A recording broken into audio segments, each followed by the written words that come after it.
तो आज की वीडियो में हम देखेंगे कि पाइथन में लूप क्या है। तो इसे जानने का सबसे सही तरीका क्या है? I think grandfather paradox. अब ये क्या नई बला है? बला ये तो सबसे बड़ी बला है, पर क्या करें, मुझे लगता है यही सबसे सही तरीका है लूप को समझने का। तो चलो देख लेते हैं आखिर ये है क्या। यहाँ पर प्रत्येक चीज हमारे सोचने पर निर्धारित करेगी। फिलहाल के लिए तुम्हें अपने 11th क्लास के उन दिनों में जाना पड़ेगा जब हम मैथ में लेट भी करके सवाल करते थे, यानी कि वहाँ भी तुम्हारे मानने के हिसाब से ही सारी चीजें निर्धारित करती थी। ऐसे ही यहाँ पे होगा। तो बस फिलहाल के लिए हम मान लेते हैं कि मैंने एक टाइम मशीन बनाई और जिसकी मदद से मैं समय में 80 साल पीछे गया और पीछे जाके मैंने अपने बाबा को निपटा दिया। बाबा यानी ग्रैंडफादर, उनको निपटा दिया। ऐसा सिर्फ मानना है, अगर उन्हें ये वीडियो किसी ने दिखा दी तो अंट गालियां पड़ेंगी।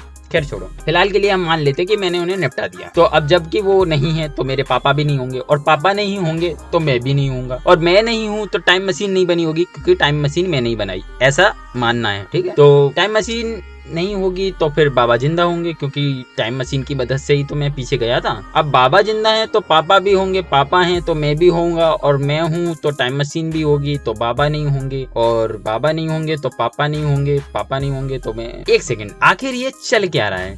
ये सब गोल गोल क्यों घूम रहा है? हाँ, यही तो है लूप, यानी कि इसका आंसर कभी खत्म नहीं होगा और ये एक अनंत काल के लिए लूप बन चुका है जिसे चलते ही रहना है अगर इसका आंसर निकालेंगे तो इसे कैसे रोका जाए? यही सबसे सही सवाल है। तो इसे रोकने के लिए हमें यहाँ पे कोई सिचुएशन ऐसी रखनी पड़ेगी जिससे ये लूप रुक जाए। अब ये कंडीशन में तो मैं नहीं बताऊंगा क्योंकि ये खुद में एक बड़ा टॉपिक है और इसके ऊपर काफी सारी थ्योरीज बनी हुई है, तुम चाहो तो गूगल कर सकते हो। लेकिन फिलहाल मेरा कॉन्सेप्ट था लूप को समझाना, जो कि मैंने समझा दिया कि इसका आंसर कभी नहीं निकलता, ये घूमता रहता है। पर पाइथन में ऐसा नहीं है। पाइथन में हम यहाँ पे सिचुएशन रख सकते हैं जिसकी मदद से हम इसको रोक सकते हैं। हाँ, तो पाइथन में कैसे काम करता है चलो देख लेते हैं। तो पहले हम समझ लेते हैं कि हमें लूप की जरूरत ही क्यों है। बिना जरूरत के तो हमें लड़के रिलेशन में नहीं रखती, ये तो फिर भी पाइथन है। तो देखो, जब तुम्हें सिमिलर पैटर्न की चीज एक से ज्यादा बार प्रिंट करनी हो, जैसे कि मान लो कि तुम्हारी गर्लफ्रेंड ना मान रही, उसने बोल दिया बाबू मुझे 1000 बार लव यू बोलो। सिंगल लोगों का दर्द मैं समझ सकता हूँ। माँ खराब हो जाएगा, मैं माँ अम्मा बहन पे आ जाऊंगा, मैं इनकी अम्मा बहन पे आ जाऊंगा। तो उसके लिए हमें 1000 बार प्रिंट स्टेटमेंट का यूज करना पड़ेगा।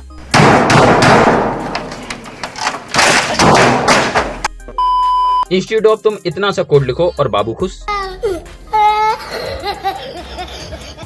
तो ऐसे टाइम पर हम लूप का यूज करते हैं। तो देखो, पाइथन में लूप 2 प्रकार के होते हैं, व्हाइल लूप और फॉर लूप, और बाकी लैंग्वेजेस में 3 प्रकार के, डू व्हाइल लूप और।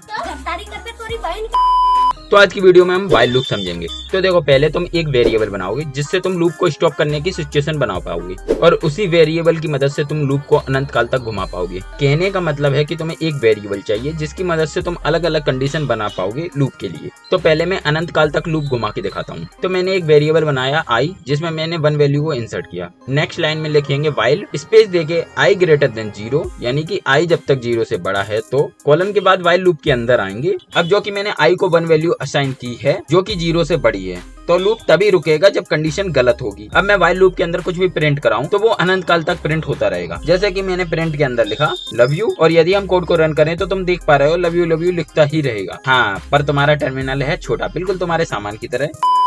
तो टर्मिनल भरने के बाद तुम्हें लगेगा कि यहाँ कुछ नहीं लिख रहा, लेकिन ऐसा नहीं है। तो इसे सही तरीके से देखने के लिए हम इंक्रीमेंट नंबर के कोड का यूज करेंगे। तो उसके लिए हम प्रिंट के अंदर लिखेंगे i, याद रखना ये इन्वर्टेड कॉमास में नहीं होने चाहिए, और हम लूप के अंदर i को इंक्रीमेंट करेंगे। उसके लिए हम लिखेंगे i = i+1, मतलब कि जो भी वैल्यू i में है उसमें एक जोड़ के i को अपडेट कर दो। तो आगे बढ़ने से पहले हम थोड़ा सा पाइथन के बारे में समझ लेते हैं कि आखिर पाइथन अपना कोड कैसे एग्जीक्यूट करता है। तो पाइथन कोड को एग्जीक्यूट करने के लिए इंटरप्रेटर की मदद लेता है। अब इंटरप्रेटर थेरा सख्त लोंडा, वो कहता है सब एक लाइन में लग जाओ। हम सबको एक एक करके देखेंगे और अगर कोई बीच में अपनी टंगड़ी घुसाने की कोशिश करेगा तो इंटरप्रेटर बोलेगा बीच में ना बोल, यानी कि इंटरप्रेटर कोड को लाइन बाय लाइन एग्जीक्यूट करता है। और जब पाइथन को किसी लाइन पर लूप दिखता है तो वो समझ जाता है कि अब हमें यहाँ से कल्टी मारनी है जब तक कि कंडीशन गलत ना हो। हाँ, तो हम कहाँ पर थे कि हमने i की वैल्यू को अपडेट किया है। तो अब यहाँ पर होगा क्या, जैसे ही इंटरप्रेटर लूप की आखिरी लाइन पर पहुंचेगा उसके बाद वो कल्टी मार लेगा। पर वो कल्टी कौन सी लाइन पर मारेगा? वो जाएगा व्हाइल लूप की लाइन पर। याद रखना, वो वापस से फर्स्ट लाइन पर नहीं जाएगा, नहीं तो i की वैल्यू वापस से 1 हो जाएगी।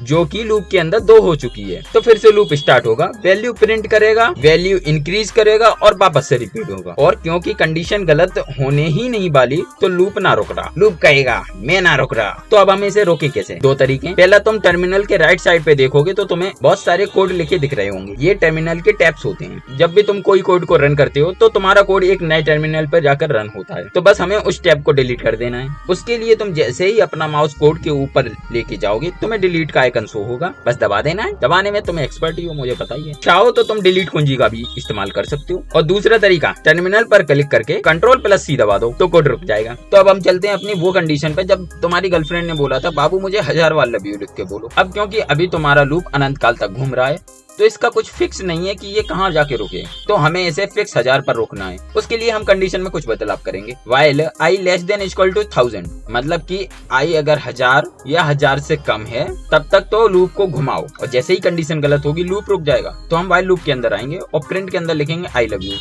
और कोड को रन करेंगे। तो तुम देख पा रहे ये 1000 पे जाके रुक गया, लेकिन तुम देख नहीं पा रहे ना कि ये 1000 पे ही रुका है। तो अब हम दिखाएंगे भी तुम्हें। तो उसके लिए हम I love you के बाद कोमा से सेपरेट करके I को प्रिंट करेंगे। याद रखना ये I इन्वर्टेड कॉमास में नहीं होनी चाहिए। और अब हम कोड को यदि रन करेंगे तो तुम देख पा रहे हो I love you 1000 bar print हुआ है।